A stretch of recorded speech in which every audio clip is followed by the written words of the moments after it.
अस्सलाम वालेकुम डॉक्टर्स। आज का हमारा टॉपिक है एल्व्यूलर सेल टाइप्स। हमारे जो रिस्पायरेटरी सिस्टम है उसके अंदर कौन कौन से सेल्स प्रेजेंट होते हैं, ठीक है। तो इसके अंदर बेसिकली हमारे पास 3 टाइप्स होते हैं। एक होता है टाइप 1 नीमोसाइट्स, एक होता है टाइप 2 नीमोसाइट्स और थर्ड होते हैं हमारे पास एल्व्यूलर मैक्रोफेजेस, ठीक है। एल्व्यूलर मैक्रोफेजेस अभी ये क्या काम करते हैं और किस तरह वर्किंग करते हैं। फर्स्ट ऑफ ऑल तो जो हमारे पास टाइप 1 होते हैं वो हमारे पास स्क्वैमस सेल्स होते हैं, ठीक है। और हमारी बॉडी जो है उसके अंदर 95% प्रेजेंट होते हैं, ठीक है। स्क्वैमस सेल्स होते हैं और हमारे पास 97% प्रेजेंट होते हैं हमारे पास जो एल्व्यूलाई है उसके अंदर। और हमारे पास जो सबसे ज़्यादा गैसेज एक्सचेंज होते हैं वो हमारे पास टाइप 1 ही करवाते हैं, ठीक है।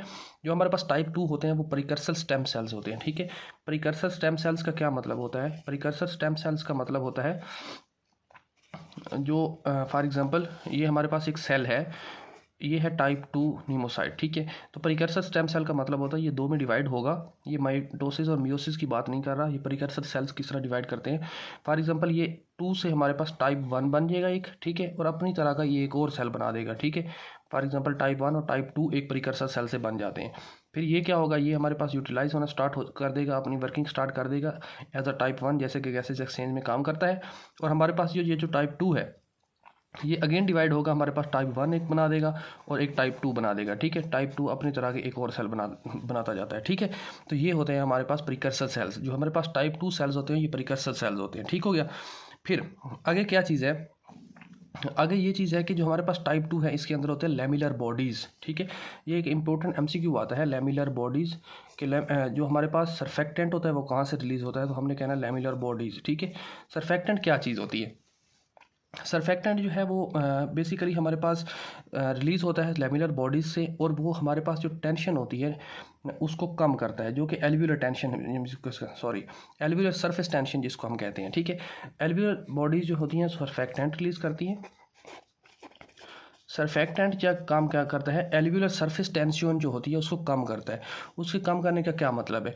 कम करने से क्या होगा, फॉर एग्जांपल एक एल्व्यूलाई है यहाँ पे, ठीक है। इसके अंदर जो बाहर से एक टेंशन लग रही है, ठीक है। तो ये टेंशन अगर फॉर एग्जांपल ज़्यादा है तो ये जो है ये कोलैप्स होना स्टार्ट कर दे, ये ट्राई करेगा कि मैं कोलैप्स हो जाऊँ, ठीक है। तो सरफेक्टेंट जो होते हैं ये लेमिलर बॉडी से रिलीज़ होते हैं टाइप 2 नीमोसाइट से, ठीक है। तो ये सरफेस टेंशन को कम करते हैं। जब हमारे पास सरफेस टेंशन कम होगी, ठीक है, टेंशन कम होगी तो उससे क्या होगा, जो हमारी एल्व्यूलाई है वो ओपन ज़्यादा होंगी, ठीक है। ज़्यादा ओपन होंगी, फॉर एग्जांपल एल्व्यूलाई की ज़्यादा ओपनिंग को हम कहते हैं कंप्लायंस, ठीक है। तो हम कहेंगे इसकी कंप्लायंस जो है वो इंक्रीज़ होती है, ठीक है। कंप्लायंस इसकी इंक्रीज़ हो रही है, टेंशन इसकी कम हो रही है, ठीक है। जब कंप्लायंस मतलब ओपनिंग ज़्यादा हो रही है तो हमारे पास जो क्लोजर है वो कम हो रहा है। क्लोजर का मतलब इलास्टिसिटी, इलास्टिक नेचर होती है एल्व्यूलाई की, जिसकी वजह से ये क्लोज होते हैं, ठीक है। तो हमने क्या कहना होता है कि जो हमारे पास इलास्टिसिटी है, ये इलास्टिक नेचर है वो कम हो रही है, ठीक है। कंप्लायंस ज़्यादा हो रही है और जो हमारे पास इलास्टिक नेचर है वो उसकी कम हो रही है, ठीक है। इलास्टिक नेचर, ये इंपॉर्टेंट लाइंस हैं, ठीक है। लेमिलर बॉडी से सरफेक्टेंट रिलीज होता है जो हमारे पास टेंशन, सरफेस टेंशन को कम करता है। उसके कम करने से क्या होगा, हमारे पास कंप्लायंस बढ़ेगी और हमारे पास एल्व्यूलर इलास्टिसिटी कम होगी, ठीक है। ये बहुत ही इंपॉर्टेंट चीज़ है, इसको याद रखना है, ठीक है। ये बार बार पूछा जाता है। या इलास्टिक का सेकेंड नेम होता है लंग रिकॉयल, ठीक है। रिकॉयलिंग जो होती है हमारे पास एल्व्यूलाई की, वो जो है इलास्टिसिटी उसको कहते हैं, ठीक है। फिर हमारे पास नेक्स्ट चीज़ ये है कि जो हमारे पास सरफेक्टेंट है इसकी प्रोडक्शन कब स्टार्ट होती है। सरफेक्टेंट की प्रोडक्शन मेनली जो है हमारे पास 20th वीक्स में स्टार्ट होती है, ठीक है।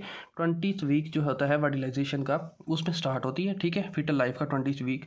और वहाँ से स्टार्ट होकर हमारे पास जो ये कंप्लीट मतलब इसकी प्रोडक्शन जो है वो 35th वीक तक हो जाती है। नॉर्मली रूटीन वाइज जो हमारे पास पाकिस्तान में पेशेंट होते हैं, जो प्री मेच्योर बेबी होता है 35 वीक से पहले वाला, ठीक है, उसके बचने के चांसेस बहुत ही कम होते हैं। लेकिन जो हमारे पास यूरोपियन कंट्रीज़ हैं वहाँ पे 24 वीक वाले को भी बचा लिया जाता है, क्योंकि उसमें वो सरफेक्टेंट बाहर से इंजेक्ट कर सकते हैं। लेकिन हमारे पाकिस्तान में ऐसी कोई भी क्वालिटी नहीं प्रेजेंट कि हम इसको सरफेक्टेंट जो है वो आउटर साइड से दे सकें, ठीक है। तो हमारे पास फॉर एग्जाम्पल जो 35 वीक से कम जो बेबी होता है, प्री मेच्योर होता है, उसमें बचने के चांसेस बहुत ही कम होते हैं, ठीक हो गया। फिर हमारे पास एक पॉइंट है जिसके ग्लूकोकॉर्टिकॉइड जो होते हैं या स्टीरॉइड्स जो होते हैं वो हमारे पास मेनली सर्फेक्टेंट की प्रोडक्शन करवाते हैं। ठीक है, क्या चीज़ है, देखिए फॉर एग्जांपल एक बच्चा है जो सी सेक्शन के थ्रू पैदा होता है, एक बच्चा है जो हमारे पास नॉर्मल वेजाइनल डिलीवरी से पैदा होता है तो सर्फेक्टेंट जो है वो प्रॉपर जो है वो ज़्यादा प्रोड्यूस होगा हमारे पास जो नॉर्मल डिलीवरी है। उसकी रीज़न क्या है? उसकी रीज़न ये है कि जब नॉर्मल डिलीवरी होने वाली होती है तो जो मदर होती है उसके अंदर एक स्ट्रेस हार्मोन्स जो है वो पीक पर होते हैं, तो उसकी वजह से हमारे पास जो सर्फेक्टेंट की प्रोडक्शन है वो बहुत ज़्यादा प्रॉपर होती है। फॉर एग्जांपल एक मदर है जो उसको सी सेक्शन के थ्रू बेबी डिलीवर हुआ है, तो सी सेक्शन में क्या होता है कि फॉर एग्जांपल उसको सी सेक्शन के पहले ग्लूकोकॉर्टिकॉइड जो होते हैं वो इंजेक्ट किए जाते हैं। ठीक है, उससे क्या होता है कि सर्फेक्टेंट की प्रॉपर प्रोडक्शन होती है। ठीक है, अगर फॉर एग्जांपल एक मदर जो है उसको सिंपली स्पाइनल एनेस्थीसिया देते हैं और उसके बाद उसका सी सेक्शन के थ्रू बेबी डिलीवर कर दिया जाता है, तो उसके अंदर जो स्ट्रेस हार्मोन है वो इतने ज़्यादा रिलीज़ नहीं होते, जिसकी वजह से ज़्यादा पॉसिबिलिटीज़ हो सकती हैं कि जो हमारे पास बेबी है उसको रिस्पायरेटरी डिस्ट्रेस सिंड्रोम हो। ठीक है, ये क्या चीज़ है NRDS, ये हम नेक्स्ट वीडियो में डिस्कस कर लेते हैं। ठीक है, तो हमारे पास ये था सर्फेक्टेंट की प्रोडक्शन। ठीक है, फिर यहाँ पे होता है हमारे पास लैप्लास लॉ। लैप्लास लॉ क्या कहता है? लैप्लास या जो सिंपली ये वाली स्टोरी है ना, इसी को लैप्लास लॉ ने प्रेजेंट किया। वो इस तरह कहता है कि जो हमारे पास कोलैप्सिंग होती है ना लंग्स की, वो इक्वल होती है 2 टाइम्स ऑफ द टेंशन। ठीक है, टेंशन के 2 टाइम्स होती है और हमारे पास जो रेडियस होता है उसके इन्वर्सली प्रोपोर्शन होती है। ठीक है, क्या मतलब ये है कि जो हमारे पास कोलैप्स है, फॉर एग्जांपल अगर लंग कोलैप्स ज़्यादा कर रहा है तो उसका जो रेडियस कोलैप्सिंग ज़्यादा होगी तो हमारे पास रेडियस जो है वो कम होता जाएगा। ठीक है, अगर फॉर एग्जांपल रेडियस ज़्यादा हो रहा है, ठीक है, तो हमारे पास जो कोलैप्स है वो कम हो रही होगी। ठीक हो गया। दूसरी बात, अगर फॉर एग्जांपल टेंशन बढ़ेगी तो जो उसका कोलैप्सिंग की एबिलिटी है वो बढ़ेगी, लेकिन कंप्लायंस कम होगी। ठीक है, अगर टेंशन बढ़ रही है तो कोलैप्स की जो एबिलिटी है वो भी बढ़ेगी, लेकिन जो हमारे पास कंप्लायंस है वो कम होगी। ठीक हो गया, ये एक सिंपल सा कंसेप्ट है। देखिए कोलैप्स मतलब उसकी जो बंद होने की एबिलिटी है। ठीक है, अगर टेंशन ज़्यादा होगी तो मैंने आपको बताया पहले कि सर्फेक्टेंट जो है वो टेंशन को कम करते हैं जिससे कंप्लायंस बढ़ती है। ठीक है, तो हमारे पास कोलैप्स की जो पावर है वो हाई हो रही है। फॉर एग्जांपल कोलैप्स ज़्यादा हो रहे हैं मतलब उसकी टेंशन ज़्यादा है। ठीक है, दूसरी बात, अगर फॉर एग्जांपल उसकी कोलैप्स की पावर कम हो रही है, ठीक है, कोलैप्स कम हो रहे हैं तो मतलब उसकी कंप्लायंस बढ़ रही है। ठीक है, मतलब ओपनिंग बढ़ रही है उसकी। क्लियर?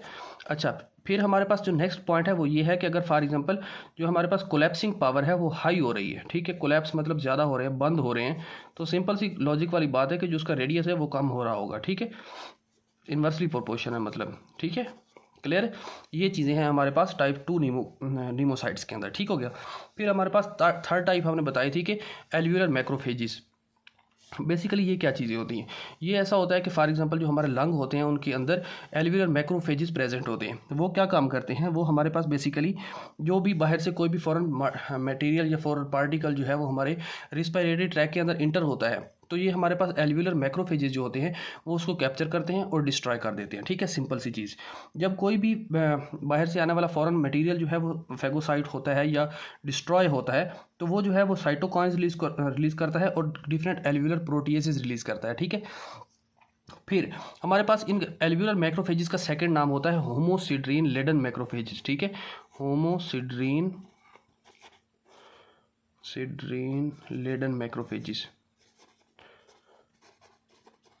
ठीक है, इसका क्या मतलब है? होमोसिड्रीन लेडर मैक्रोफेजिस को एल्वियोलर मैक्रोफेजिस को क्यों कहा जाता है?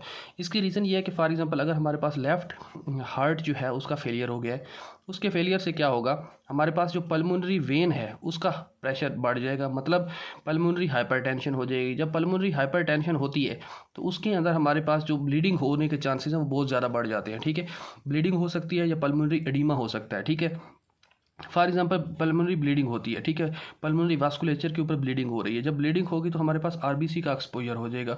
आरबीसी जो है वो बाहर आएंगे। आरबीसी के अंदर होता है हीमोग्लोबिन। हीमोग्लोबिन जो वो कन्वर्ट होता है होमोसिड्रीन के अंदर। ठीक है, होमोसिड्रीन के अंदर जब कन्वर्ट हो जाएगा तो हमने क्या कहा था?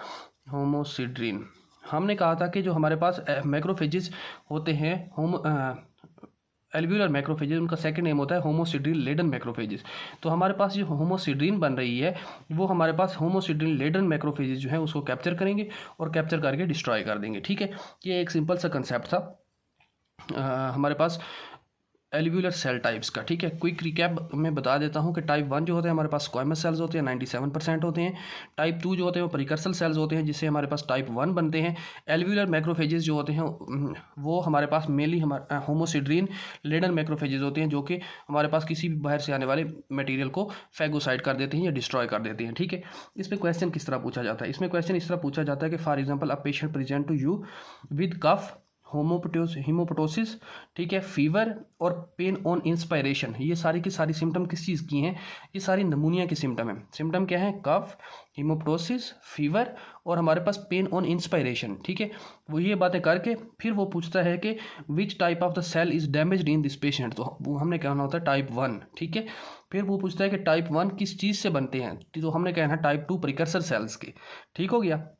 ये थी सिंपल इसके कंसेप्ट्स। होप सो कि आपको समझ आई होगी। तो हम ये कंसेप्ट्स एनएलई के हिसाब से कर रहे हैं ताकि हर किसी के लिए इजी हो, ठीक है। इसमें अगर आपका कोई क्वेश्चन है, कोई पॉइंट समझ नहीं आया, तो आप कमेंट बॉक्स में पुट कर सकते हैं। मैं as soon as possible try करूँगा कि आपको आंसर दे दूँ, ठीक है। Thank you doctors, be happy, keep smile, अल्लाह हाफिज़।